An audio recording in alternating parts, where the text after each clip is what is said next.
It is not the strongest of the species that survives, nor the most intelligent that survives. It is the one that is most adaptable to change. A man who dares to waste 1 hour of time has not discovered the value of life. Ignorance more frequently begets confidence than does knowledge. It is those who know little, not those who know much, who so positively assert that this or that problem will never be solved by science.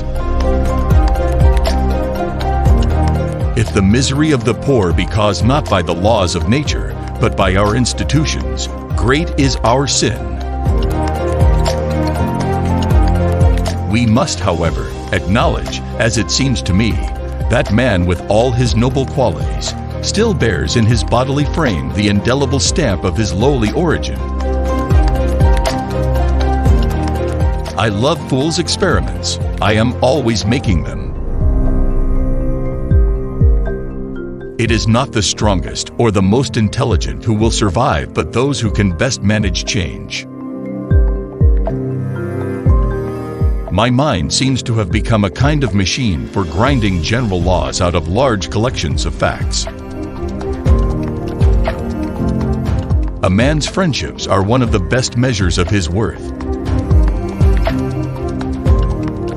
The mystery of the beginning of all things is insoluble by us, and I for one must be content to remain an agnostic.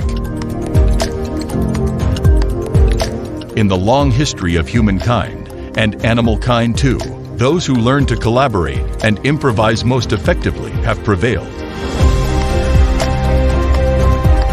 The highest possible stage in moral culture is when we recognize that we ought to control our thoughts. There is no fundamental difference between man and animals in their ability to feel pleasure and pain, happiness and misery. I am not apt to follow blindly the lead of other men.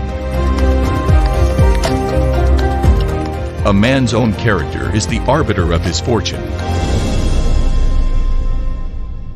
The very essence of instinct is that it's followed independently of reason. At some future period, not very distant as measured by centuries, the civilized races of man will almost certainly exterminate and replace the savage races throughout the world. I have called this principle, by which each slight variation, if useful, is preserved, by the term natural selection. Make sure to subscribe and click the bell to be notified when we post new videos.